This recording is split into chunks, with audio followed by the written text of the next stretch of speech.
Hello, welcome back to episode 2 of the Reflections podcast, the podcast where we talk about the process of developing Romeo and Juliet until our final production of it at the Titchfield Barn. I'm Ben Reeves, and with my co-host, I am Alfie Peacock. Yeah. So, what do we do this week? So, this week obviously has been a pretty hefty week. It's been a long one, yeah. It's been a pretty hefty week in terms of blocking our scenes, working on lines, our portfolios, Getting everything together. just making sure that our schedule is nice and tightly locked in.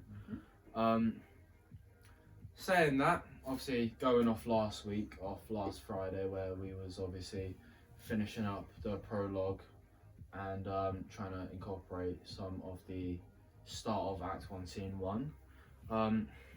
We led that on through to Monday, didn't we? Which was our Independence Study Day, where this Monday I was focusing on learning my lines for Act 1, Scenes 2 to 4. So 2 and 4. Ooh. And then trying to make sure that I have been finishing up my Unit 11 work, my Shakespeare essay. Yeah, that's what I'm really focused on Monday as well, just trying to add more to my essay to hopefully finish it.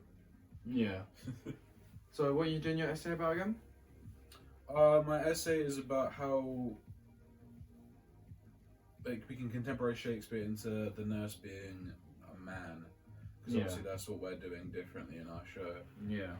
So I've talked about so my opening paragraph is she could be a man, and then my second paragraph was about what the job of the nurse is, and I got resources where I found out because calling her a nurse, so she's a wet nurse, so that's why she's a nurse. But obviously, in the story, Juliet is turning 14. Yeah. So she doesn't need to be a wet nurse. She's just the caretaker. And so you can add more broader spectrums to that. So I thought, as a man, and I read a thing, I was statistically, it's better to have a man when your child going outside of your child, because they have an intimidation factor to them. So it's she's a Capulet, door of the head of the family. She goes outside, so Montague sees her, she's got a target. She needs somebody who can protect her. Yeah. As well as teach her things, because aggression and stuff. Yeah. Then trying to get that figure across. Then I had to argue again. I had to do the counter argument of a man can't be the thing. Yeah. I found a lot of things where it was statistically men are more likely to abuse a child, which is wrong. Because actual study I found by a child abuse informat was literally, it said from 2001, from data from 2001 to 2006, it was 71% of abused children were abused by women. That's a big old number, isn't it? Yeah. So, and then for my third paragraph is just fatherhood versus motherhood. Yeah. So does the argument already, and then I think my fourth paragraph before my conclusion is just what makes a good parent. Yeah. Just to close it off. Yeah. Yeah, that's what I focused on Monday. Nice. That sounds like a hefty lot of work. Mm-hmm. With Monday as well being Independent Day, did you study long? I spent an hour and a half. I didn't finish it on Monday. Yeah, but you've done. But I did a bit of research and a bit of writing for it. Yeah, because obviously we still got Harvard reference. Yeah, which I've been trying to do as I go along to make it easier on myself. Yeah, thankfully we went through that last week during class to be able to finish our portfolios. Yeah, speaking of portfolios, mine has recently just finished its first draft. So that took a hell of a long time. All I need to do is just set up the Harvard referencing in the order, and then it's all good to go for that one, thankfully. But we shall skip on to the main priority of the week, being obviously when we was at college. Big on And Tuesday. big up Tuesday. Tuesdays are always kind of a weird one because obviously we're only in from 9:30 till 12:30. If it was super short, but we do get a lot done during the Yeah, so like we're in from 9:30 till 12:30, but then we obviously stay later to then just make sure either transitions are more sleek and stuff like that. So we do our part as well to make sure that we're taking responsibilities. But obviously Tuesday we started doing a run through of the prologue at the start, and just trying to level up a few of those scenes. But first of all, let's try and talk about the prologue. I think we covered it enough last week because we did finish the prologue last week. Yeah. And the ending. So the main new things that occurred this week were continuing the Samson and Gregory thing. Yeah. And we Leading off from it. we focused on choreographing the fight, Yeah. which was a lot of fun to do because Fights. yeah. Because I really enjoyed it. I love a good bit of stage combat. I do. And obviously, my characters shouldn't have any. Well, Paris does at the end. Yeah. But because one of our Romeos was ill that day, Yeah. I had to fill in for the Gregory. Yeah, I had to fill in for Gregory. For Cast Verona. yeah, Rosa Nunez as Juliet / Samson. Got my heads off. But yeah, which I really enjoyed because obviously traditionally I won't Yeah. get to do that, so it's nice being incorporated in it instead of just being off to the side watching it. Yeah. I must say, it is fun being Gregory though, because obviously I'm able to be Gregory for cast One of them. Montague. I'm Gregory for cast Montague, and I love it because when you're able to like obviously be a part of like the ensemble and different chorus characters, you really have a different change. Because obviously I spoke about last week between my changes between Romeo and Tybalt. However, working with Gregory, we obviously done lots of test trials to see how he should react. And obviously we started off being he's a very defensive character, and so how like we've incorporated that into like how we blocked it now was also like we've now gone from defensive but to more of a passive aggressive. So like it still shows that he's ready for the war that he's got himself into with the families. Yeah, he knows what position he's Yeah. in. Like he knows his state of vulnerability and state of anger as well. But I do think that like nice little part before the start that leads off the prologue is actually really cool, because obviously we have Romeo and Juliet split off stage to then let them prepare for the future scenes, and then obviously Samson and Gregory cut in, and I just think building off that to then go from dark and edgy prologue to then lights up, and then obviously starting off the play from like the little warning that the prologue is, I think it kind of sets in quite nicely to bring in a nice tone.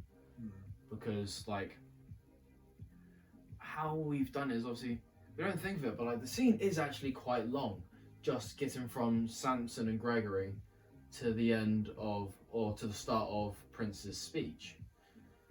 And it's like because we have to incorporate a little stage combat fight between Samson and Mercutio, because we swapped them out for like Abraham. Yeah. And then obviously we got the fight between Benvolio and Tybalt, which obviously was quite fun to block as well, being Tybalt. It was fun to watch. Yeah. Just Matthew Costello and Benvolio when he goes in for the tackle. Yeah, because it's like I'm glad that like I've been able to like make my points clearer now, and obviously being a stage manager I have to make sure that I can do that, and I feel like I have taken a bit more pride into standing out into this role again, because obviously it's been a break, it's been a long It's while. been a hot minute. It's been a hot minute since I've been a stage manager, and obviously I'm using my current script to obviously write down all my notes, but like it's nice to like just feel like my words are also valid, and that like compared to last year, because it was our first year, it actually means something more now So like obviously if there's like a pause, or like if there's like a pause in like how one of the stage managers are thinking, we try it out to see if like we can adapt it. And obviously when I adapted the Tybalt Benvolio fight, and obviously we then obviously switched it around like position wise to fit in, it was actually quite good, because now I think it's getting spot on. All we need to do now is literally just make sure everyone works on their timings. Otherwise, it's going to be a bit awkward if Tybalt's just beating Benvolio to a pulp. And Lord Capulet's just like... Just watching in the background. So, oh yeah, the line. Yeah, it's just, oh yeah. I probably need to break this up. That's the same for just after like Capulet and Montague speak, and then Prince comes in. Like, you've got to be snappy On with time. it, because like you can't slowly walk into it and then go ruthless subjects.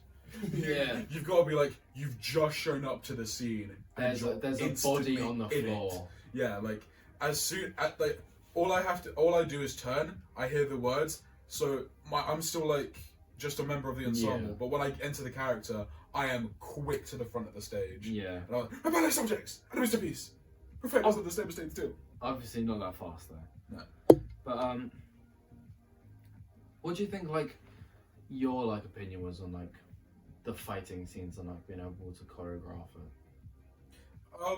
Well, I liked how much freedom we were given with it, because obviously we're not professional stage fighters, but we've done it enough to the point where we do know what we're doing. Yeah. When it comes to pretty much everything when it comes to it. So obviously Jimmy had a very set idea for the Samson and Gregory. Yeah. Which was fair enough. But when it came to the Tybalt and Benvolio, he gave us more. Well, he gave you guys more creative freedom. I didn't participate. I was just watching. Yeah. Like, but it was good how you took charge in it, because Owen John Norris, who was Tybalt in that scene, and Matthew Costal, went like they were trying to figure it out, and like. Yeah, They were trying to figure it out, and he tackled him and he just bear hugged him, but you're like, no, you walked up to him and you're like, no, you're lancing him. So you get your head underneath his arm. Yeah, like so you proper get at the hip. So you get as much power on the final push as possible. Yeah, because obviously then that's when Benvolio has to make his statement after, like, yeah, because obviously he doesn't want to fight, but then he's like, okay, you've just pushed me, I need to like back my own. He's just like, I don't want to fight, but I will. Yeah, but I'll have to if you come at me. And so it's like, the way like Matthew Costa was doing it, and obviously we still have to like perfect it with Destiny Williams, our other Benvolio. Like, they can't just like stroll into it as much. They need to make sure that they show this force, because it's like Tybalt literally goes, have at thee, coward, and literally pushes them. Tybalt has intent to kill. Oh yeah, no, for all real. times. Honestly, I think that's why Tybalt's like so fun, because he's such a big built-up character and emotion. Even though he's not in it for long, he makes the most of it. And so he's always bringing that intensity, that quickfire, that rapidness, that depth, that power. And it's like, they really need to show it off. Even if like Tybalt only has a few lines, he needs to make sure that he is known. And I think that's what we are able to do well with obviously our choreography. But I feel like something that we obviously need to do is, I feel like we could definitely elongate our fights a little bit, because our Samson and Gregory is literally not that long. I think we've got some videos on there which we can display, but they're literally like the disarm, the push, sorry, the smack, the push, and then obviously back into on guard with the dagger, and then obviously the disarm, and then Makisha coming up to then stab Samson, but Gregory gets in the way. I mean, it makes sense why we've done it like that, with it not being that long, because Samson and Gregory are they're pretty short they're characters. pretty irrelevant. But it's like, and it shows like, because Makisha is portrayed as a very cocky character, and that sets him up to see like why he thinks he is. Yeah. Because he does, in the first 5 minutes of the play, he kills a dude. Yeah. And I just feel like maybe with like some other scenes, like the Tybalt and Benvolio fight. Sorry. My dog's in the way. Big up Jasmine. Big up my dog. Sorry guys. Mascot of the Reflection. Sorry guys, my dog is kind of getting in the way. Bro, sleep. But I feel like with these bigger characters, I'm sure we will go bigger and bolder for like Mercutio and Tybalt, and then Romeo and Tybalt. I still stand by what I say. Paris is pity. Paris Bro is is pity going, death. You killed my love's kingsman. She's like, bury me with her. No, go away. Like just like die. No. But I'll still stand by that. But I feel like with the other ones, leading from what we have now, and obviously taking charge in the choreography, we can enhance those more and try and make as big of a scene as we can with them, because I feel like that's just gonna show the audience how serious they are as well, instead of just this quick little diss. Because then we don't want the audience to go, that fight wasn't that long.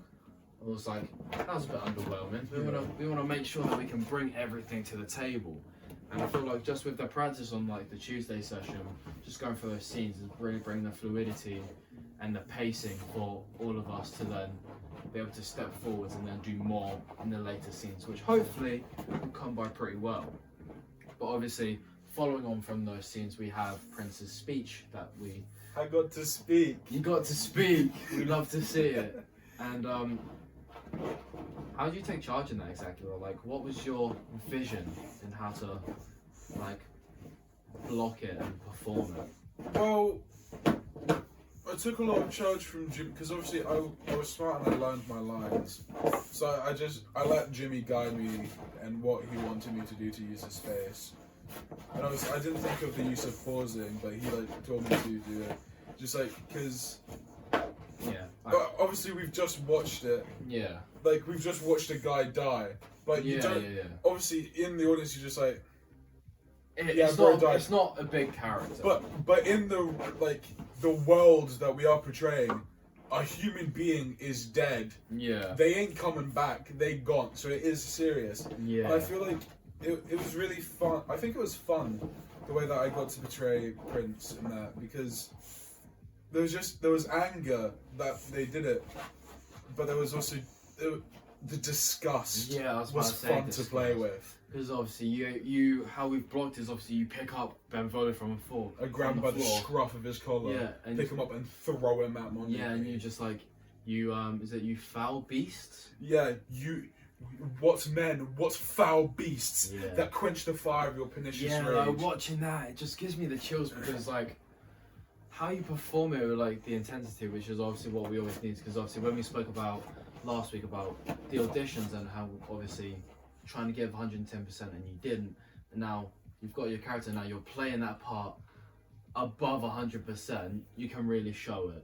That's because he is not, because obviously we mixed Prince and Paris into one character, so I think I can, neither character are complex, but I feel like I can make a complexity for them. Yeah. Because in that, I do think that's because I really use my voice. Yeah. Obviously, I pick him up, but I don't do anything. I pick him up and I shove him. That's it. The main thing that's the source of my power in that is my voice. Yeah. And obviously that's your tone of voice and your projection. That's because obviously that's probably one of my best strengths as an actor is I have a deeper voice. Yeah. And when I shout, you hear me.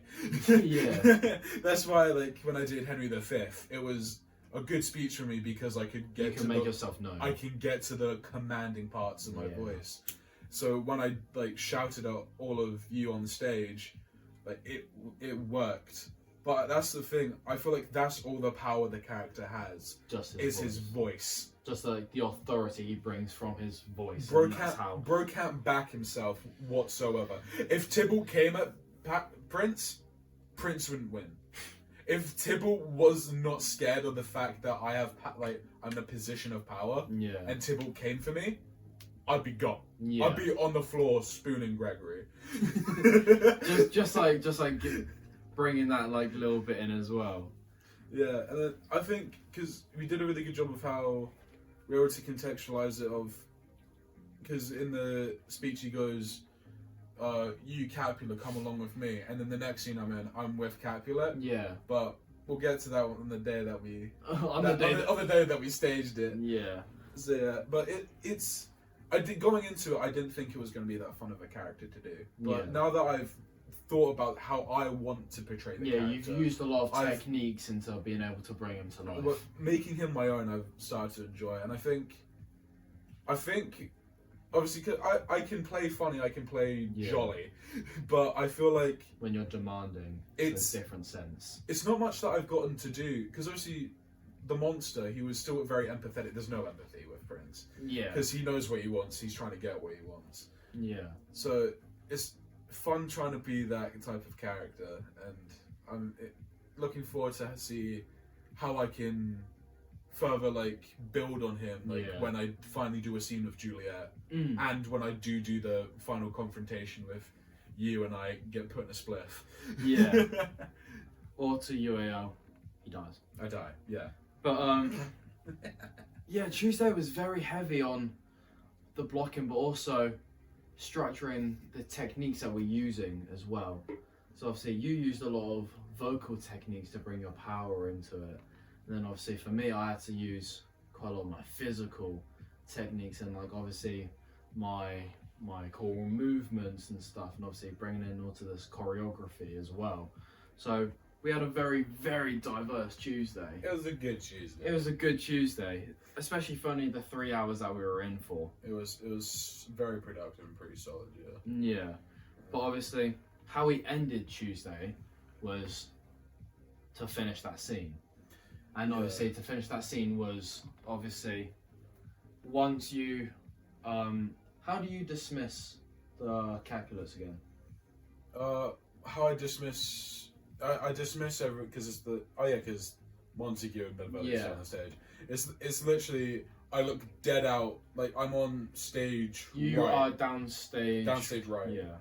And I'm just looking into the thing, and it's at our common judgment planes once now, and then I slow it down. Yeah. On pain, and I look at Gregory of death. Yeah. And almost disappointed, I raise my arm and I just go, all men depart, and then I turn and I just walk off stage right. Yeah. And then everyone follows. Yeah, because command. As soon as everyone follows, how we then staged it, and obviously we thought about the other stuff, the lighting and stuff today. But obviously how we done it was obviously once you walk off and then Montague stays on stage with Benvolio, they put their heads down for a little freeze frame moment for then Friar Lawrence to then walk through onto the staging, tap Gregory on the shoulder, and then he rises to then play out the story, because then obviously once Gregory's up and he takes out of his pocket, he's then got the letter. The invitation. The invitation to the Capulet Ball, which then Benvolio and Romeo will then acquire. And obviously I just think how we're playing everything into the story by Friar Lawrence, his omnipotence, fate and destiny, and how it's all linking in is so fun to do. We're thinking about the little things. Yeah. And I think that's because most times when students put on a production, they're just okay, on stage read lines, but we're thinking about all the little nuances, which I think is good for us because we are thinking like professionals. Yeah, and obviously being able to do this has given us the opportunity and freedom, especially with our production roles, with our meetings on the Fridays, have really set us to be a great standard that we have definitely evolved into. Yeah. But speaking of all of this, Wednesday. Kind of breezing by it today, I would say. Yeah. Because we're not excess talking. We're not talking about all the nuances before the process. Yeah. But so Wednesday started off context straight away. How I just started off my context lesson was just nailing down the rest of my unit 10, because obviously I had some little bits to tweak, my planning and progression for unit 10 slides. I had to, I didn't have to redo them, but I thought I would. I thought it'd be best if because then if I redo it and I've got my own structure to go off from when I first done it, I can then adapt to it and then advance it to another level onwards, and so that's what I did. So I was just finishing up my unit 10 with my progression slides, and obviously just adding in the little bits of rehearsal details and stuff like that, for the monologues and stuff, and just getting ready for the panel that obviously I didn't have in before, when we was making our movements and our subtext monologues. and they were all pretty fun as well to do. But that's how I distributed my Wednesday context session. What I did for context on Wednesday was I just started putting in the files for Unit 11 and made that. Yeah. Tried to start making that look nice, like making sure everything was there so I wouldn't forget it later down the process. And then I started writing the reflection for the auditions that we did for our parts in Romeo and Juliet, which obviously after our conversation last week, already out now. Yeah. I was able to properly think about, because a part of it is how do you think it went, and I was, after our discussion, I was able to write, I think it went okay, but I feel as if, and then I was able to like go on about it. So that's what I spent my Wednesday context doing, and then Wednesday practical. Yes, obviously, as soon as we get off our break and obviously get into the practical, we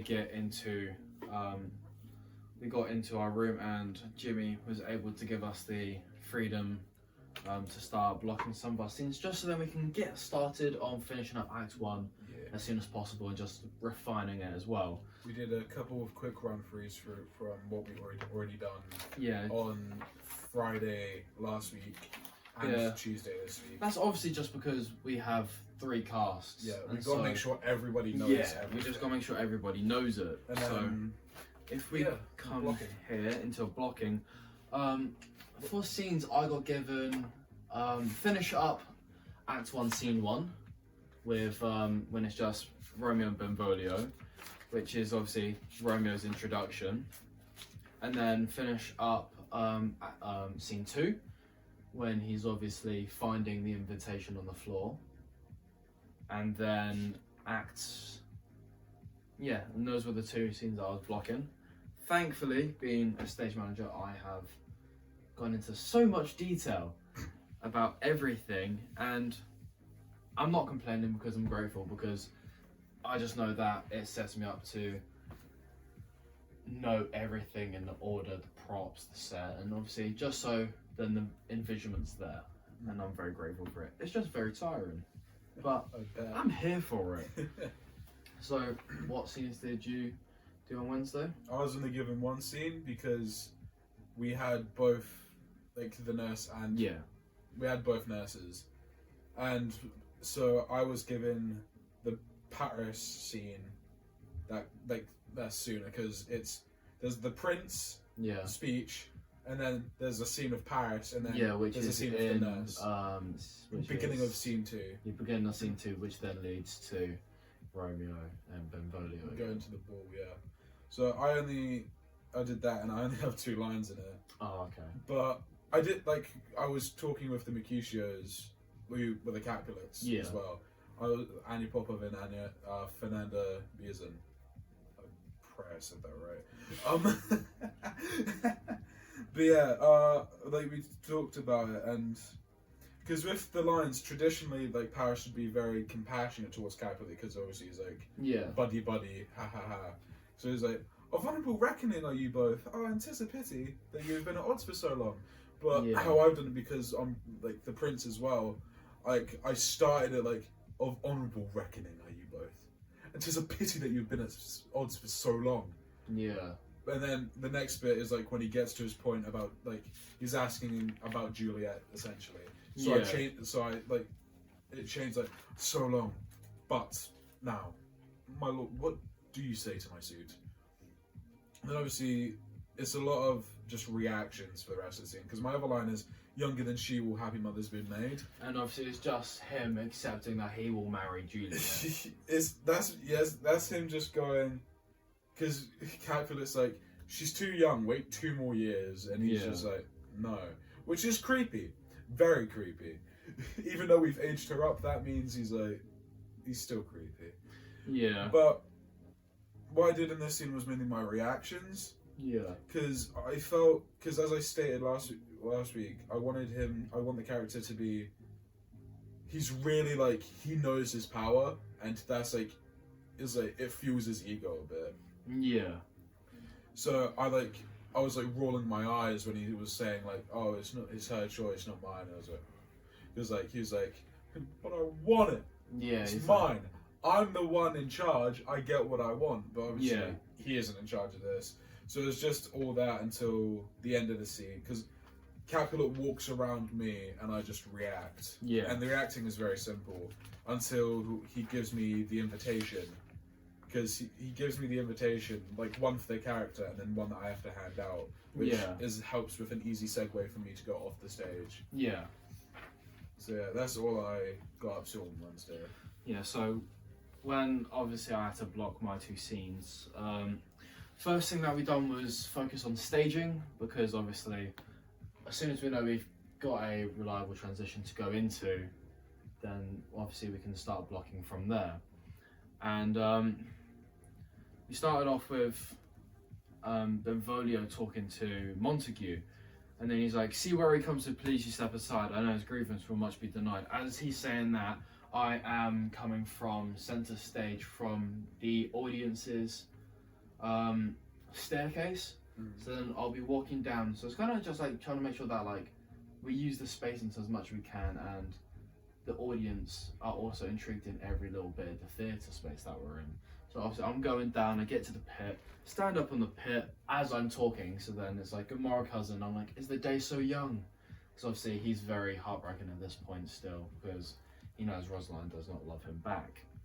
And so it's not until when Benvolio says, but news struck 9, and I said, I me, sad hours seem so long. Then that's when I get onto the stage. And then we obviously, to modernise it, we obviously try to go for a bit of a handshake.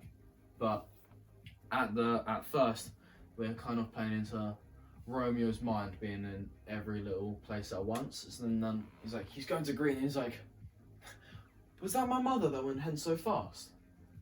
And then obviously it continues on from there once he storms off. And then he's like, what saddens lengthens Romeo's hours? And then he comes back and says, not having that, and which having makes them short. And then obviously then we get the proper greeting between the family, being obviously Romeo and Benvolio.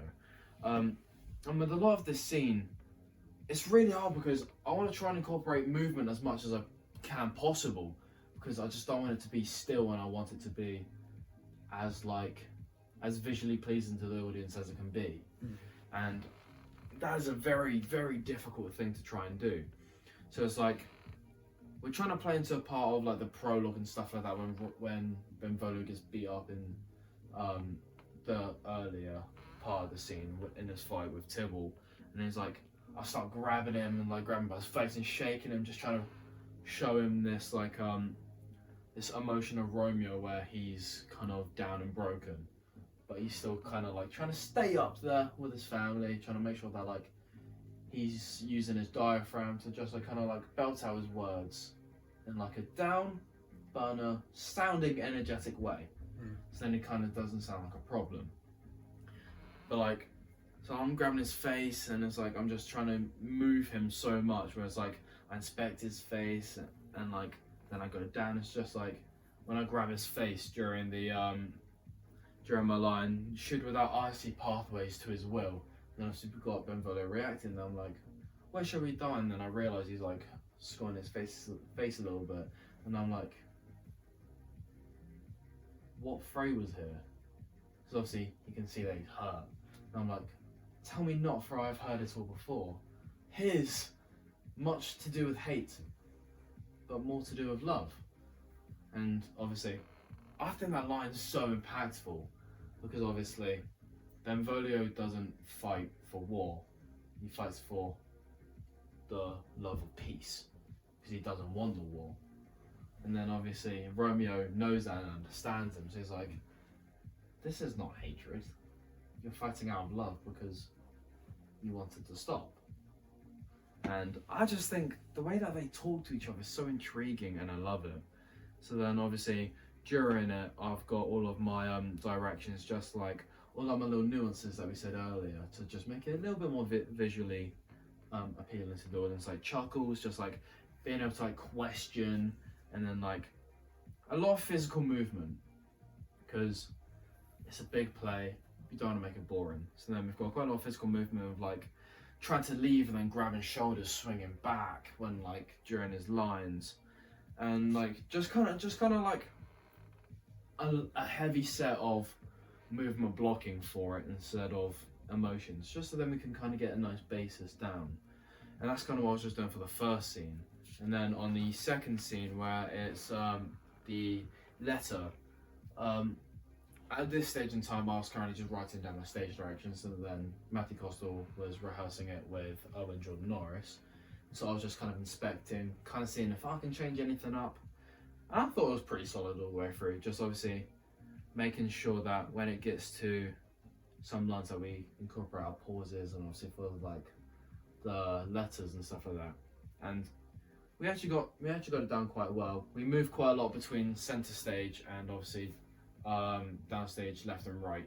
And I think one of the problems that we have is, because we're not on the stage, we don't know how much space we have. So then we decide to like hang ourselves back a lot more in the performance space that we're already in. So we need to remember to try and put ourselves up there. Well, it shouldn't be too hard, it's just something that we can always adjust to. But for this scene, we kind of put in some bit more of a cocky, like, this is more like the family banter aspect. Yeah. And just kind of like that playfulness. And obviously, a lot of this is through our movements of moving downstage left and right and centre stages throughout like the letter. One thing I do know I need to improve on with this scene is when I read the letter, is sometimes I say signor when it should be senor. I just need to make sure my pronunciation. Signor Martino and his wife and daughters. I just need to like make sure that my pronunciation, I've worked on it a little bit more, you could say, just because it's a work in progress. But obviously, we were just kind of making sure we can block that to obviously a point where start and end for the scene. And we decide to end that scene by obviously exiting, by walking down stage left, we're holding it, and then, so walking down stage left, and then I'm like, I'll go along. Because obviously he's like, come on, let's go to this ball, come on, this will be fun. And then he's like, just ranting on. He doesn't really want to go, but he's like, I'll go along. And then Benvenuto's like, come on, like trying to like forget about Rosaline. Yeah. And then he's like, no such sight to be shown, because he's not trying to be like that. And then Benvenuto's like, oh man. Benvenuto's just being brusky. Yeah, he's just showing that playfulness and like that banter between fans. He's like, oh man, come on. But he's like, but to rejoice in splendor of mine own. So it's like kind of just like, I want to go along to like do what you think you want me to do. I'll go along to do me, and I'll just take it as it comes. And then we exit through the staircase again. So obviously I enter through Act 1, Scene 1 coming down. I also exit in Scene 2 the same way, because then it just kind of creates a little journey for us, I think. I feel like as we go along, we'll try and use it a little bit less, because obviously we've used it quite a bit at the start. Yeah. But because we also use it in Scene 4, which we'll get to from today, I just need to kind of work on that as well. But I think the scenes so far that we've pieced together are going pretty well. But I think we just kind of need to perfect these journeys a little bit more, these timings. But that'll all just come in trial and error and just practice throughout the weeks, pretty much. But that is all I can say for my Wednesday session. Same. Then Thursday is just SAG Club rehearsals? Yeah, so Thursday's obviously our designated SAG Club rehearsals, because we've got the performance in 3 weeks. 3 weeks now? Yeah. It's interesting. We're not going to go too into it because it's not that relevant to Romeo and Juliet, but we want to talk about it a little bit. This week was fun because, well, we did a lot of movement stuff, which was... Yeah, like scenes and transitions. It was long, but it was nice when we got, because we split up into two groups. The group that had to do, like, because we're having live performance in the band, in the play, so there was the band, and then the rest of us went into a room. Yeah. And it was nice because Jimmy put me in charge, so I tried to, like, get everybody focused in the scene. And I feel like the first 2 run-throughs I did that well, until they were like, hey Ben, we changed the band. We changed the format of how the band works. Can you go and smash the Smash the drum. Smash the sheepskin. Yeah, so then I had to go out, and then I got to drum, which is a thing I haven't got to do in a while, and it was... You're doing pretty well. Yeah. You just need to practice it a little bit. I just needed to practice it because it just kind of got thrown at me, and I hadn't done it in ages. So Yeah. Like, I could do it quick, but I couldn't do it perfect every time, so that's just practice. And it's like, as soon as you left off, they put Matthew Costello in charge to obviously help the connections part, and obviously we was trying to run through advice to my younger self scene with Kira Powers in the level 4, and me and Matthew had a little bit of a debate. Stuff got heated. It got a little bit heated, but only because we were trying to just figure out on the transition out of it. Yeah. Because we felt like we needed more movement. So like the more we rehearsed the scene, was like, oh yeah, we done this and this and this, and it was like, okay, cool. Now we need to try and incorporate this into a transition to go into the next scene. And me and Matthew were very different. Had very conflicting ideas. And so obviously, with that conflicting ideas, we were just like, okay, trial and error, start off with mine, start off with yours. And then, thankfully, teamwork came into play during it as well. Teamwork came into play when we was watching it, and then we just adapted to it as well. So like, we started off with my one, we didn't get to Matthew's, like, full one, because as soon as we went into my idea, Matthew then kind of scrapped his idea and then adapted to mine. Yeah. And so, thankfully, we made that a nice little transition as well. We'll see if we can get a video of that. If not, it will probably be posted somewhere on a platform. Eventually. But that was good because then once you left, then Jimmy gave me the responsibility of blocking 2 more scenes, which is the scene after about Jelly, and then the transition into your scene. Yeah. Baron Erinsfield. The kid that peed his pants. Yeah, peed his pants and gets all embarrassed about it. Yeah, so I had to do those as well. I'm happy I got taken out there. And it was fun, but it was also tough because because me and Matthew, we choreographed the scenes, but then we was kind of stuck on the ensembles. But we done well for what we could for the day. My favourite part of it was just, obviously, I've always said to, like, oh yeah, I can play the drums.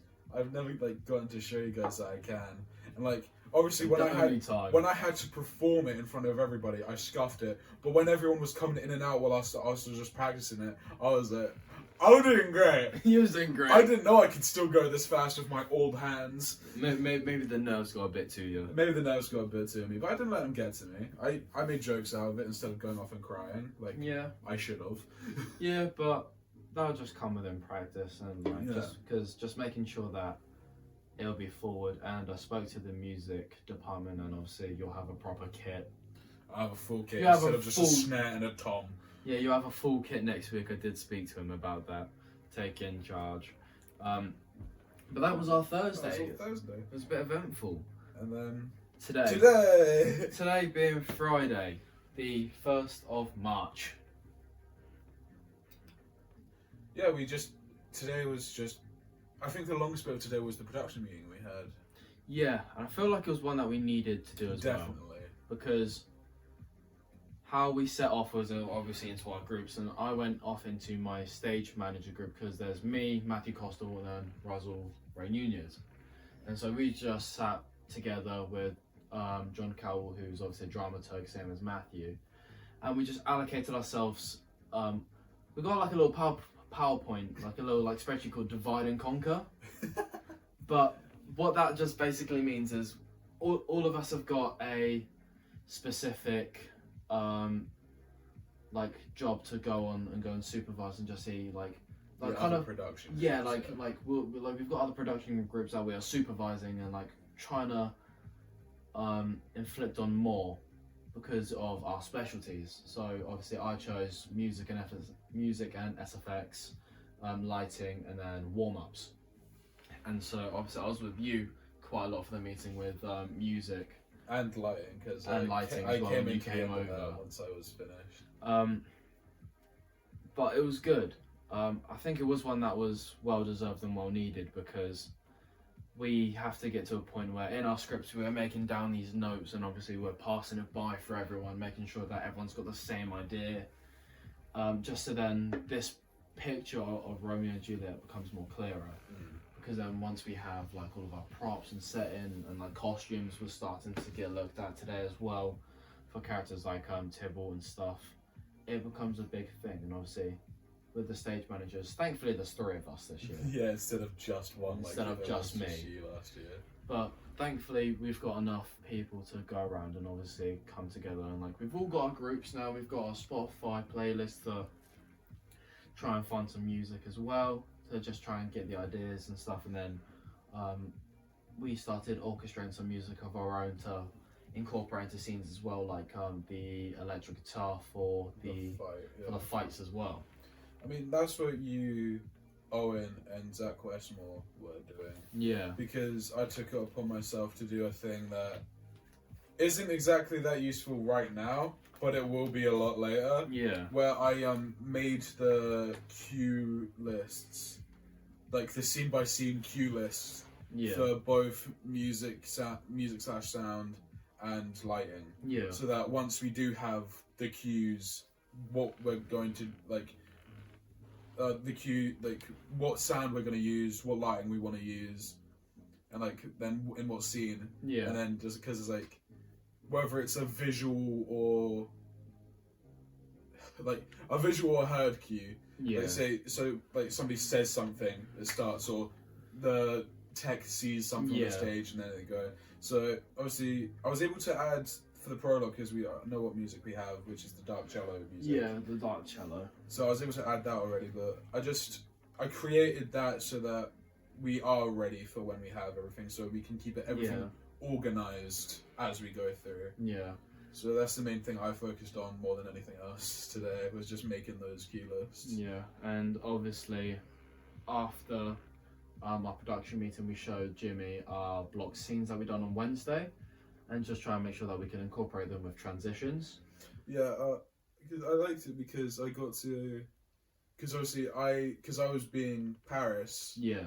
Zach was being the nurse in a different scene, so it was nice seeing what they did with that. And how the cast can actually. And I really liked how the choices he made, I'm definitely going to copy them. Because that's the point. That's the point. Like, because I told him how I'm, like, creating Paris and Prince. So he's going to try and follow me on that. And then, then we had a break, and we came back and we worked on transitions. Yeah, but most of our break was spent on... the 2 of us, and only the 2 of us, was trying to find music for the Ben Reeves. Yeah, because obviously... Jesus. Because obviously, sometimes when stuff comes to you, you got to act on it. Like, when a thought comes to you, you got to act on it. And obviously, when we was showing the block scenes and it came to that Juliet one with the nurse and Lady Capulet preparing for the ball, I was just watching it and I was like, there needs to be an underscore here. There needs to be sound. There needs to be sound. I'm saying like it's a great one, and then I was just logging onto the sound system, going onto YouTube, just trying to find something. I found this really nice violin, heavenly music, and then I just turned it down a little bit, kind of just faded it in the background, and nobody even noticed because it just played a part of the scene so well, and I was so proud of that. And then the break, trying to find a underscore for Romeo and Benvolio. Oh, that was difficult. We didn't find... Well, we found one. Yeah, we found one. But we don't think we're going to use it. Yeah, because we was trying to find stuff to do more with... hopefulness? Yeah, like Jimmy said, hopefulness, and obviously that's what we try to correspond. But it's so with. vague, because hopefulness can be either really light or really depressing sounding. Yeah. And like... When we were going through it, the other stage manager, Matthew, it was like, you need to find an in-between, and just like, we've tried. We've tried, and Jim's like, we'll find an in-between. I was like, yeah, we'll continue, but for what we have now, it's going well. It's what we've got. It's going well for what we've got so far. But, because obviously we was trying to play along more with the stringed instruments, weren't we? But obviously that one was a bit of a piano and string. Yeah, if you got to add it, you got to add it. Yeah, but that's all part of the trial and error process. You basically already talked about how you transition in and out of your scenes, haven't you? For scene 1 and 2, yeah, and then basically like scene 4 when I just said how we exit, I haven't said how we come in. Well, the only big transition that I had because like I come from like the staircase in the middle of the audience. Yeah. That's where me and Capulet emerge to start a conversation. Then we walk down. We're in the pit. We get on the stage. We say our stuff. Then we leave stage. Right. So that's the only big transition I worked on. And then the rest of it was just me writing down notes whilst watching them do the transitions for the nurse scene. Yeah. I didn't do the nurse scene, but I was writing down all the notes and directions for it. For when, obviously, afterwards, and then was blocking scenes and transitions, one of my big transitions was obviously I go up the centre stage stairs in scene 2, and then obviously I come down them in scene 4 with Benvolio, and obviously we meet Mercutio in the middle centre stage, climb up on the pit and see him, and then obviously that's the Queen Mab speech. And that was quite interesting to block because I did feel like I was just standing around doing nothing. But I had to come to the realisation that I'm listening to my friends and family. They're trying to make me go to a party that I don't want to. Yeah. You're not enthusiastic, yeah, so, it's so like, you can't do anything. Yeah, so it's kind of, I just got to try and make sure that I play into that as much. And the energy levels that we got from Matthew and Fernando were so great. And I just feel like being able to play along with it has been fun. And obviously, for the Queen Mab speech, trying to bring this exerted energy into everything and like just go absolutely ballistic and crazy. It just brings everything like lighter, and I think that really does set a good final part for obviously how Act 1 is going and how Act 1 will end. Because obviously how we finish that scene is during the if I manage to quickly get up here, we have Romeo downstage right leaning on a pole, and then obviously the Queen Mab speech ends, and then I just stroll over and go, peace, peace. Mercutio, thou talkst of nothing, because obviously he's just rambling on, and then Mercutio just like stands up, or the position he's in centre stage with Romeo. It's just like, true, I talk of dreams, which are the children of an idle brain, and then just heads over to Benvolio, who's downstage left leaning on a pole, just drinking, getting ready for this party, and obviously Mercutio smashed, and just kind of playing into that partiness aspect, and how also Jimmy wanted them to take the mickey out of Romeo, because obviously Mercutio's final line is, which is as thin of a substance as the air and more inconsistent than the wind. Then Benvolio goes, this wind you talk of blows us from ourselves. Supper is done, and we shall come too late. And obviously saying, we'll get to this party late, come on, let's go. And obviously Mercutio puts her arm around Benvolio, just like swaying in the wind. And obviously this is when Romeo has his epiphany, like, this is really stupid. Because he goes, how I done it was obviously, I took the break, and it's just like because like he's just come to the temptation of his family and friends, just like, oh, I don't want to do this. Okay, I fear too early, for my mind misgives me. And he's just like, I don't want to do this because it is early. And then he's like, some consequence yet hanging in the stars shall bitterly begin his fearful date. He's like, if we go to this, everything is gonna go wrong. And he's like, with this night's revels end, expire the term of a despised life closed in my breast by some vile forfeit of untimely death. He's like, if we go to this, which is a stupid idea, you are going to get me killed. Like, I will die if I go to this party. This will not be a fun day. And then he's like, but he that hath the steerage of my course directs my sail. And obviously we give the line, unlusty gentleman, to Mercutio, because how he staged it was, obviously Romeo's given into the temptation. Benvolio's like, yes, come on, let's go, lad. And then obviously Mercutio is running around frantically, and then just jumps on my back. Just jumps on my back, and then like I've just got Mercutio on my back, just legs swinging like this. And I thought that was so funny to play into that craziness of the character. And it's just like, but he that hath the steerage of my course, direct my sail. And then we have Benvolio go, strike drum, like, let's go. And then we just have Mercutio just legs forward, unlusty gentleman. And then how we end that scene going into scene 5 is, I'm just running with Mercutio on my back, just going to this party, just absolutely on a different planet. It's so fun when you think about when you do perform it, because obviously at the stage at the college, you're able to run from the stage directly onto the stairs. But on the teacher, you're gonna have to run, jump into the pit, then run up the Oh my stairs. god, I didn't even think about the pit. You're gonna have to Oh my jump God. into the pit. And Oh then my run god, I up the didn't even stairs. think about the pit. Oh my god, I gotta get to the pit and then the stairs. Your knees are gonna be I'm gonna gone. have, instead of 1.5 kneecaps, I'm gonna have 1. You're gonna have 0.5. Oh my god, I forgot about getting down from the pit. Oh, that will come in due time. That will come in due time. But that is how I finally spent my Friday, just being the stage manager and getting those scenes done. So, I guess the only thing is, what do you think we could improve on for this week? I think there has been a decent bit for this week that I've thought of that I could improve on. Like, I did mess up my lines a little bit here and then, because I still need to learn my lines for Samson and Gregory, because I do not fully know my Gregory lines. Yeah. Because we only decided the chorus of that like last week, like as we started blocking it for the final Romeo and Juliet pairing that's not in it to be there. So I still need to learn those lines. I've kind of got like the final page down, but I still need the first two to kind of get to it. So I definitely need to continue to learn my lines, but I feel like sometimes during it, like in the scenes when like Gregory dies, I don't stay in character because I want to watch the scene. It's like I'm just so like I'm just so headed with wanting to like watch the show. I'm just there dead on the ground just watching, just like wow. No, So I do need to make sure that when I'm in the scene, I stay in the scene until I get out. I feel you there, because I've done that so many times, which I just need to stop doing.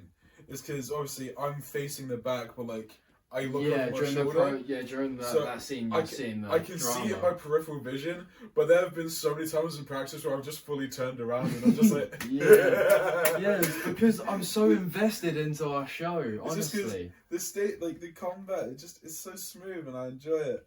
yeah. It was good today because when he disarmed Samson and like the knife flew over, just hit me in the leg, and I was like, Yeah, because obviously when that disarm happens, that's when. because that was when I was in place for the nurse. Yeah, the knife is then given to Tybalt to then start the So- Mercutio fight. I thought it was a good idea because I was the nurse, because I'm a servant of the Yeah. Capulet. I just picked it up, slowly walked over to Tybalt, gave it like no expression, Yeah, handed because it, obviously still ensemble. walked back to my mark. Obviously, we've never said for the nurse to do that, but Yeah, I was just like, he's got to get the knife somehow. yeah. So I just improvised it. Yeah, but- so I definitely feel like trying to stay in that character throughout the Focusing scene. in the scene. So it's like, don't get me wrong, I focus all the time in the scene, but like, if I die, I need to stay dead. Any other point in the scene, Like, I'm fine. It's just it's when I like- see the combat, I'm just like. Because like today, when we was running it, I was literally, You were like this? I was dead on the floor, and I was just laying there like this. I was like, wow, this is so great. The audience is gonna love it. Yeah, and I was just like, I need to make sure that when I'm giving 110% into the scene, when I'm dead in the scene, I stay dead in that scene. But like, I feel like that's something I need to work on, and obviously, that's just gonna come through focusing. Just like, During the we're weeks. doing a good job by creating an entertaining piece of media, but We it's not wanna watch entertaining that we want to watch it. Yeah.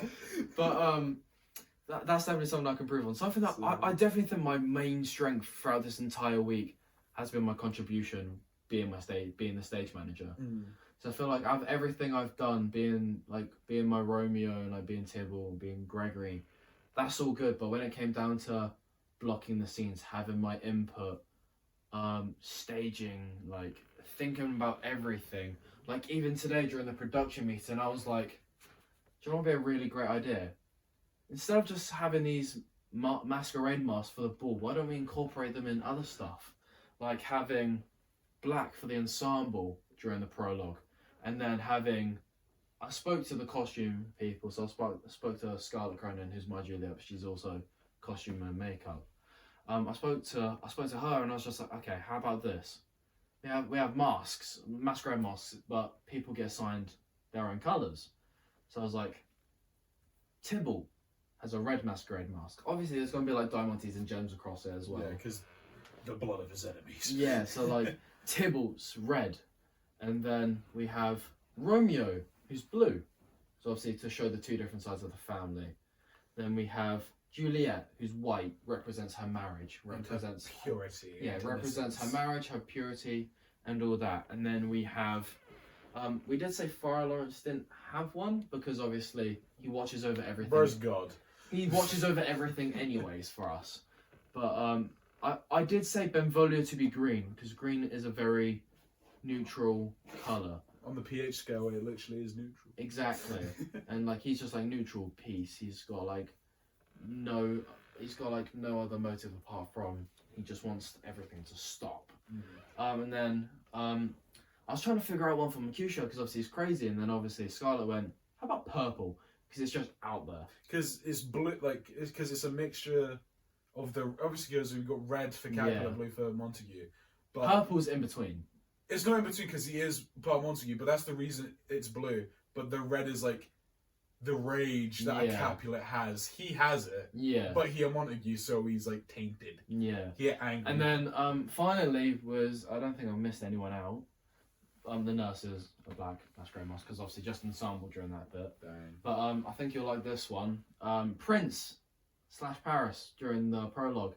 His masquerade mask is going to be gold. Yeah, I was thinking power, gold, gotta be. Yeah, I was thinking going to say nurse. She's going to have a grey one. Reason, old.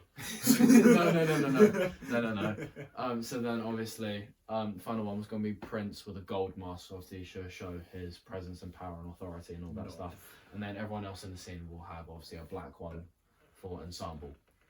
So when I've done that today, I feel like just my input has really made myself and like my strengths that so much more far out during this week. I definitely think that is something that I will be doing every week. That's good. As I should.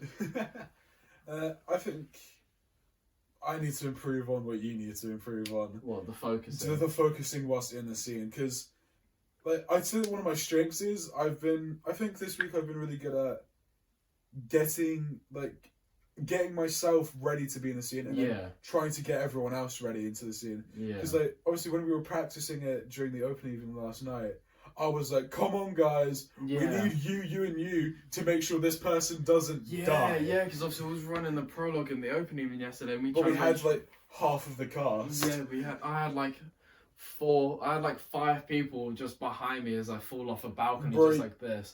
I was so scared. I could not lie to you. I think I took the majority because normally when it's everyone, like I feel the majority of your weight, but I was chilling. But that night I had to put my leg out that way, brace myself, and proper strain my muscles. Yeah. Like if I didn't do that, you probably would have gone to the ground. Great, love that. But thankfully, we're not going to be doing that again until we have our full cast. Yeah, and I think my other strength was just my vocality. I think your presence this week. My stage presence. Your stage presence this week has been incredible. Wow. Because obviously you've mainly been Prince this week. Because Nurse hasn't really been in it much. And because obviously I memorised the speech. So whilst we have been saying it, it was smarter for me to do it. Yeah. So that I could do it fluidly instead of the other person who's still using the script at the minute. Yeah. But all stuff that is all good and well, ready to continue for next week. Yeah, I think we'll get into Act 2 next week. Hopefully, we still need to set up Scene 5 in Act 1 and then move on to Act 2, which you will then hear about next week. Yeah.